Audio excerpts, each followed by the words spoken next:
As you're left with only one gang member remaining, you ask him, "Who put up the hit on our party?" And he responds simply, "The broker sends his regards." He snaps the bead of fireballs from around his neck and throws it at your feet. Bonjour, Morpheus bipeds. The broker is a term that usually refers to somebody who handles money, but today I'm going to use it in a more sinister way to describe a classic D&D archetype of the mob boss, the underground powerhouse, the very scary person who will use blackmail, extortion, lying, and cheating to get whatever they want. And I think the best way to run a broker is as a dragon. That's right, dragon mob boss. You didn't know you wanted it until I said those words, and now here I am to tell you exactly how to run that. And it's just in time for Dragon Week. Dragon Week is in participation with Monster Week, an annual community event created and organized by Jenny D and Pointy Hat to bring together the TTRPG creators on YouTube. This year's theme, in case you missed it, is dragons. Now, let's talk about the broker and how to run them in your game as either a minor boss or the big BBEG. Move over, Strahd. When running a dragon broker, you have a plethora of options to choose from. Different colors, different levels, different sizes. Today, I'm going to be talking about running a blue dragon mob boss because it fits their lore so perfectly and they are one of my favorite dragons. Today, we are going to be building an outline to help you run this in your campaign. It's okay, I'm going to walk you through it, we're going to make a nice list, and I'll create an example with you along the way so you can kind of have a frame of reference when creating one yourself. Let's get started. Number 1 on our list, the dragon's presence. Because dragons have kind of a big presence, and the presence that a character has is kind of a big detail when planning out your broker because they don't really want to have a big billboard saying, "There's a broker here, come and talk to me, come and sell your soul to me and make me more powerful." No. It's going to be much more discreet than that. And that's kind of hard to do when you're a dragon. Dragons, they're big, they need to stretch their wings, they need to eat and eat a lot. It's kind of hard for them to fly under the radar. They don't really want to make themselves a target. So, in order to get away with illegal operations under the radar, they need to make sure they have 2 or even 3 identities. A dragon identity and an underworld identity at least. The third one I really recommend is having a political identity. It's not necessary, but again, really recommend it. First up, the dragon identity. This will give them a way to appear separate from their other 1 or 2 faces. This is the name and presence that they can act as a dragon. It's who they are, without any of the rumors of there being a dragon in the area coming back to their other 2 secret identities. It lets them lay low when needed, but still make moves as their other facades, such as their underworld identity. This is the face that they use to make illegal dealings. They do their best to make sure that as few people as possible know the face that the feared underworld name belongs to. No dragon needs to give a kingdom a reason to put a bounty on their head, and being a mafia boss is a pretty big reason. Now, the optional political identity. If your dragon, blue or otherwise, can shape change into a humanoid form, that's going to open up a world of possibilities for them and for you as the DM. This lets the broker move freely in the public eye, while still being able to make underhanded and illegal dealings in places of power without anyone realizing that it's a broker or a dragon walking around. Plus, if they're the owner of a bank or a guild or the lord of a manor, that helps them make illegal moves, which helps their power grow as well. And it gives them a wonderful hiding place right in plain sight. Again, it's optional, but I highly recommend giving your dragon a humanoid form. Now, let's build our example. I'm going to be building Azamilian, the blue dragon. By day, he's an elf, Sir Maximilian, the bank owner. And by night, he is Boss Azure, the underworld mob boss, with the face of a dragon who only a select few know. People might know that a blue dragon is moving around, but Azamilian has moved to a new area, and he's made sure that nobody knows his true name. This is going to make it super easy for him to dissociate the identity of a dragon from his other 2 political and underworld identities. A lot of his power is going to come from his discretion. It's going to be a nice hint and investigation plot for me to give my players if they start digging around to find out about local dragons in the area or dragons who have gone missing, because then they might be able to figure out, oh, there's a blue dragon who disappeared a while ago, coincidentally around the time that this broker showed up. But that's building a plot, which we're going to do later. Let's not give ahead of ourselves. We're going to move on to point number 2, which is dragons have hoards. It's kind of a predominant trait when making a dragon is they hoard things. Usually it's treasure, like jewels or gold, but ours hoards political power instead. Blue dragons, as for example, understand that political power means actual power. It means armies. It means getting what you want when you want it, if you're good at your job. And because we're planning a broker who lies, cheats, and steals, he's going to be really good at his job, and he doesn't care what gets in his way. Your dragon broker's hoard is going to be something that we call a circle of powerful allies. Let's talk about what that means. These are a group of people who know at least the underworld identity, if not the other 2 identities of your dragon as well. These are the people who need the face to go with the name for whoever they're working under, because these are the people he interacts with directly, so they can indirectly carry out his plans in order to protect his discretion. The reason why this works is because the broker controls them with either promises of more power, fear, or manipulation like blackmail. These should be the only people who know the broker's face at the start of your adventure. The circle of powerful allies will vary in size based on your campaign. Members in it must fit one of 3 requirements. Let's talk about those. 1. Politics. Either a political figure or somebody inside a political campaign that they can directly influence to increase the broker's wealth and power. Wealth. Anyone who has access to a lot of money or resources. This isn't just a lord or a business owner. It could instead be the heir to the wealth or even an intern. And why? Because they are somebody who might have access to the money books. Somebody who could forge documents to make money disappear from the estate and reappear in the broker's pockets. And finally, influence. Maybe there's a reliable sheriff who's been known to always speak for the people. Maybe there's a cleric who can be blackmailed due to his past, or whose clergy can be threatened if he doesn't help the broker promote the ideas that he wants to put in people's heads. Anyone the people will listen to is a powerful asset for the broker to have under his claws. In our example, Azza has a circle consisting of 2 minor nobles who share his lust for power, they are wealth, as well as the local fighters guild master, who is politics, and the captain of the guards, who is influence. Both the captain and the guildmaster have been blackmailed and had their families used as leverage to do the broker's bidding. This circle gives him protection from the law due to the captain of the guards, an ear to the ground thanks to the guildmaster, and wealth and lands to use from the 2 lords. That is 4 assets for me to keep in my back pocket when planning this campaign. We're going to talk more about assets later, but first we're going to move on to your brokers have to be able to fight. This is D&D, which is a heavily combat-oriented system. Even if your campaign consists mostly of the political side of things, the stealth side, the subterfuge, whatever, it is still a combat-oriented system. So you have to make sure you've got a good stat block for your dragon, which is convenient for us because dragons have a plethora of, I love that word, plethora, it's so good. You have a plethora of stat blocks at your disposal for dragons, varying from different tiers of play. Also, beyond it being a combat-heavy system, let's just think about logistics. A broker didn't just use a law degree to become a scumbag extortionist. They used the force of their 11d10 lightning damage breath weapon and their 20 charisma to scare the money out of people and build their empire by threatening and to fry everything their prey loves. Brokers should be able to 1v1 anyone or anything within their region of influence. If something or a group of something stronger than them comes along, it's going to immediately catch a broker's attention. The brokers should then use their resources to either encourage a threat to leave, gain leverage on it and use it to their advantage, or assassinate it before the threat learns of the broker's identity, or that the broker even exists.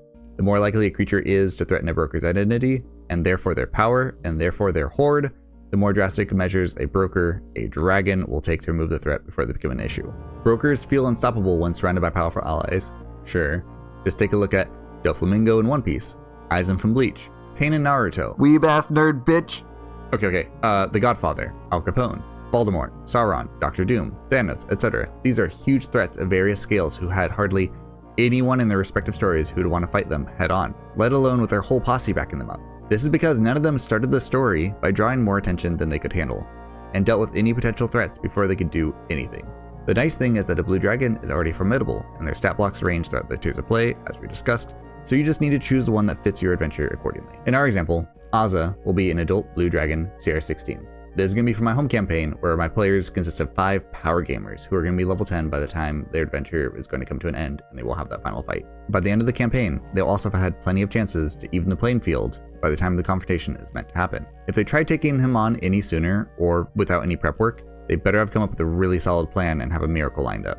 Now, my players are really smart and they're power gamers, so yes, CR16 is definitely an appropriate threat for my party of level 10s. It's crazy, I know. Maybe you have the same experience, maybe you don't, let me know. I need some validation, please, help, please. As a bonus, when setting up your broker, think about what assets they're gonna have access to. Azza has minor nobles and a fighters guild master under his claw, so it's very likely he'll have magic items at hand. Especially if he watches my party and he knows that the wizard loves to throw around fireballs, chances are good this blue dragon's going to come equipped with a ring of fire resistance if he catches wind of what my party is doing. Which brings us exactly to the next point, resources. A broker's resource isn't just the gold that they sit on. It's the favors that they can call in, the territory they own, the power they command, and all the perks those give them access to. If they do catch wind that people are throwing fireballs in the streets, they're probably going to spend some of their assets to equip their top guys with rings of fire resistance too. Common sense, it also really adds to the threat of a broker, and it really makes your party feel like they are being watched and what they're doing has an impact on the world. It's fun. It adds a lot of power and narrative to your campaign. Let's also talk about the resources in a world building perspective. This is going to be a great way to show your party what's going on and just how powerful some brokers can be. As an example, if a rival entrepreneur is taking up too much territory, a broker isn't just going to let them infringe on that part of their hoard. Brokers know that competition is good for business, but there's a line that makes competition unhealthy for brokers. That's when their thugs start making insurance calls on rivals, which paints a picture for your party to see and interact with, or they can ignore it because they're too busy focused on the shopping episode that's been lasting for the whole session. This is also going to give your players one way to hit the broker, and that's their businesses, or stopping thugs from hitting other people's businesses. It's a good weakness to throw in. Letting your players shut down or prevent sales means that the broker can't access the asset as easily anymore, and has less influence in that part of town. It also makes your players a bigger threat and pulls them more and more into this plot. I thought you said we weren't building a plot yet. Not yet, but everything that we're talking about is going to add into it. We'll get there, just shh. Another resource that doubles down as a weakness is their circle of powerful allies.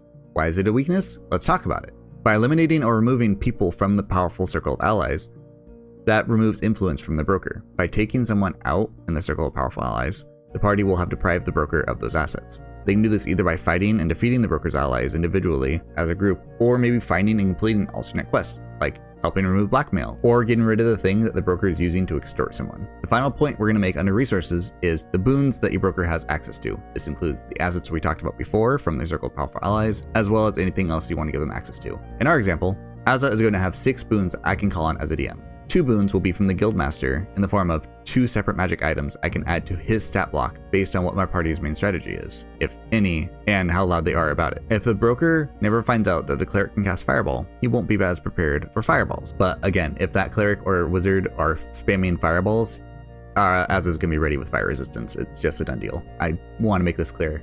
Your boss should be scary, and they should use the resources to make them even more scary. The third boon I call Red Tape, and it's going to be keeping adventurers from openly investigating him, as the captain of the guards are going to stop them. Boons 4 and 5 will be Whole Lot of Muscle. This will be from the 2 lords he has under his claws. Each lord is going to add 1d4 thugs to every fight my party encounters. These are going to be low-level minions who are going to be very easy to take down, but if they're left unchecked, they're going to deal a lot of damage to my party. The 6th and final boon won't be from the circle of powerful allies. Instead, it is going to be from his public identity, Maximilian the bank owner. By being the owner of a bank, this gives him a lot of influence around town. He can decide that if the party is getting a little bit too nosy, he can talk to the potion seller and say, I need you to mark up all your prices if this group of people come to talk to you. And then when your party goes in for the next shopping episode, or if they just need to restock really quickly in between fights, they're gonna realize like, oh my gosh, these potions are now double or even triple in price. What's going on here? If they wanna go talk to Maximilian the bank owner because they think he's starting to act a little bit sus, Maximilian might then start asking or even bribing the public workers in the area to bar off his office. Or if the party decides to start snooping down the sewers, because the sewers are where access to his underground lair is, he's going to make sure that those public workers keep the sewers off limits from anybody. For your outline, you'll need to write out 1. Give each of your boons a name. 2. Connect each boon to a person within the circle of powerful allies. 3. Write out how to defuse each boon. And 4. If there is an optional objective which offers more benefits than just a straight fight. The Guildmaster and the Captain of the Guards can both have their families saved, and if their families are saved, then the Captain of the Guards and the Guildmaster will both help the party out in their upcoming fight. How is the broker getting away with all of this? You might have asked that question yourself, and I've got a really good answer, and that's the next point: low profile. A broker is not content being a country killing machine. They are most happy living an easy life, controlling everything rather than every day being in a new fight. So it's most important for them that their existence is kept secret from any higher powers.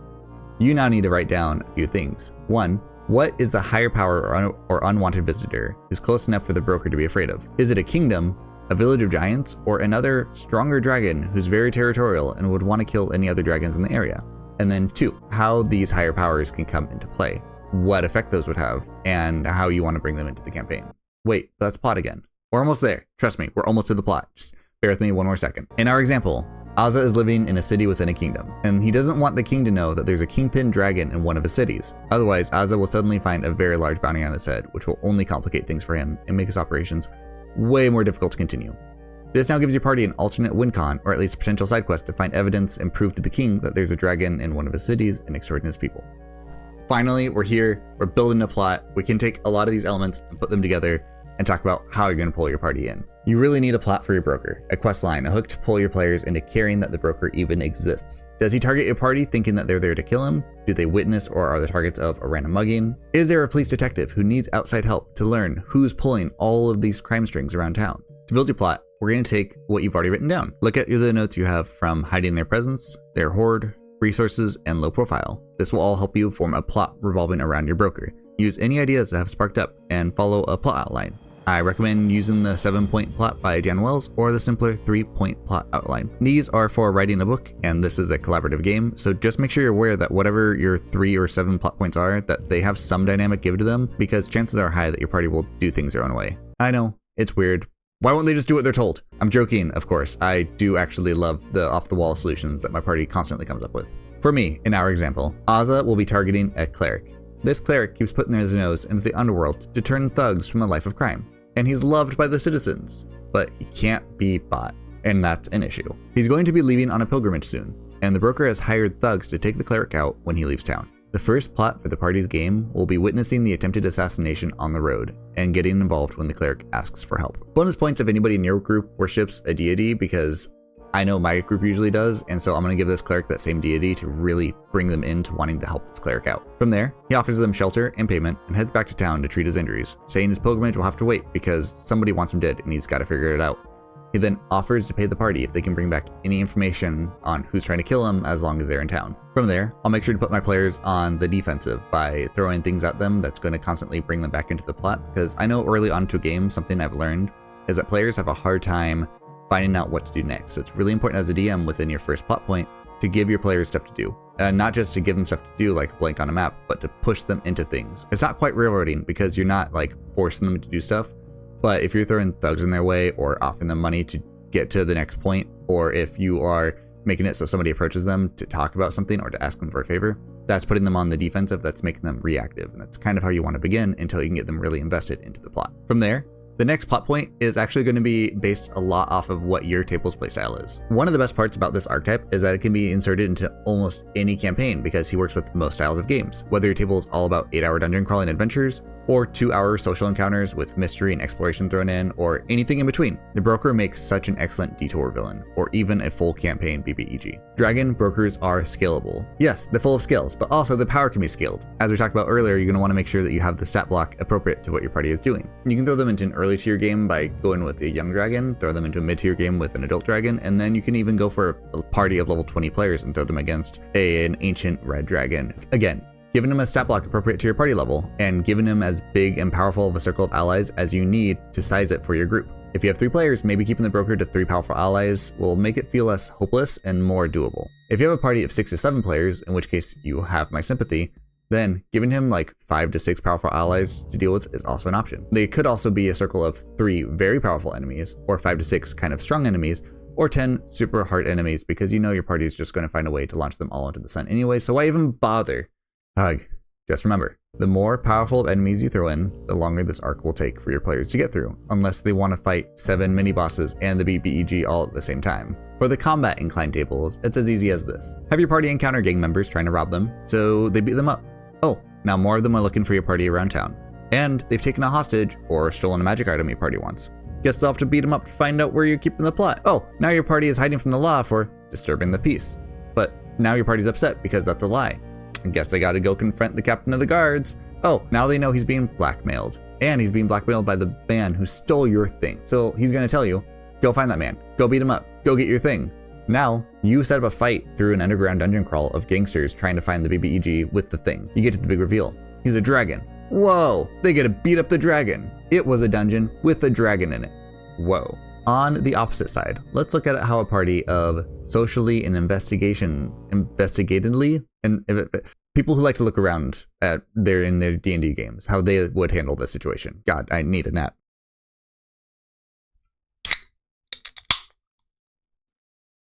Where was I? Oh, right, investigation. Okay.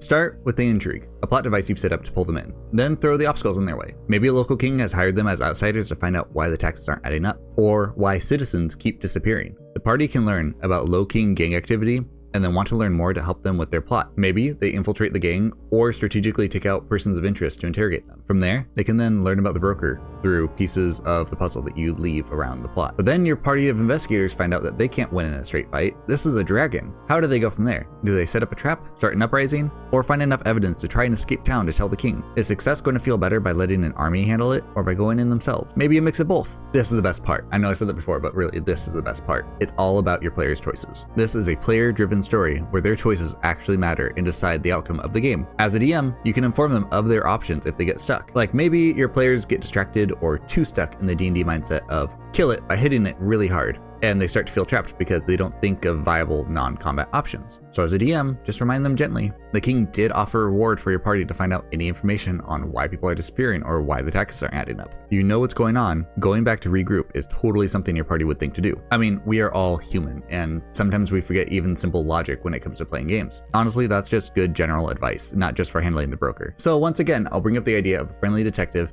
who hires the party to go on this adventure with them. This kind of gives you, as a DM, a voice to drop any lore and exposition on them that you need, and also to point them in the direction that you think that they might not have thought of going. That, again, would seem logical if you're thinking about it out of character, but we kind of get into the gamer mindset a little bit too much sometimes. I'm guilty of it too, and I think your party might be. But, you know, maybe your table is all for that dungeon crawl, hit it till it dies mindset. That's still the party interacting with the story, and as a DM, you have a way to make this whole thing heavy combat.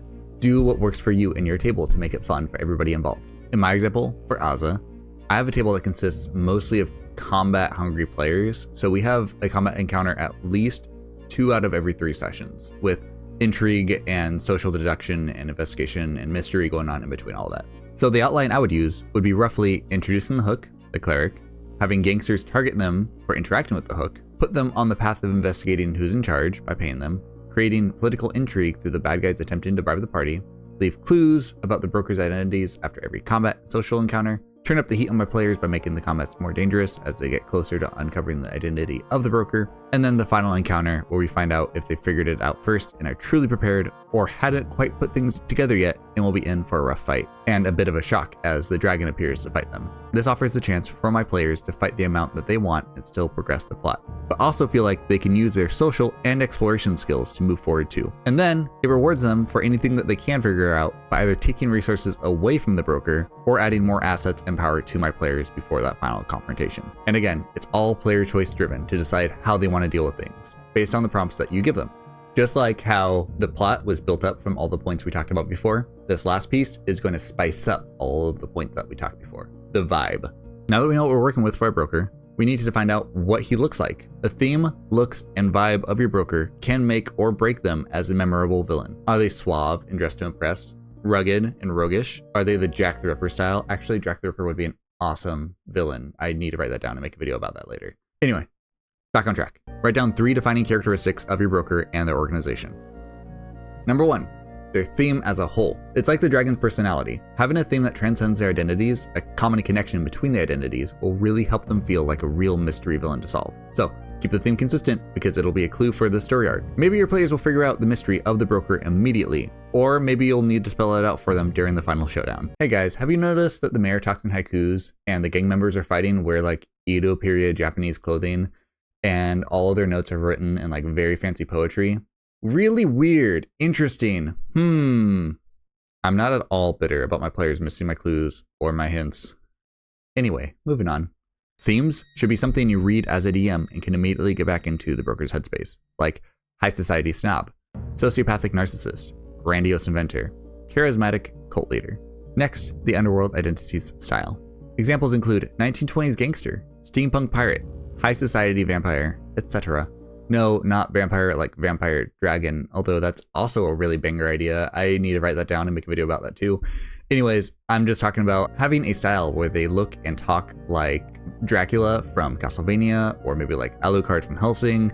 Just write down whatever helps you remember the style of the underworld identity that still fits into the theme of the dragon. This will really help you flesh out the broker as well as their cronies, because now you have a really good theme to dress your cronies up in. Cronies, minions, gangsters, whatever you want to call them. It's great to have some sort of coordinated outfit that really spells out who they are when your players see them on the streets. 3 is to do this again, creating a style for their political identity if you made one for them. This can be and should be at least a little bit different from their underworld style, but it should still fit their theme. As an example, maybe your theme is apathetic sociopath.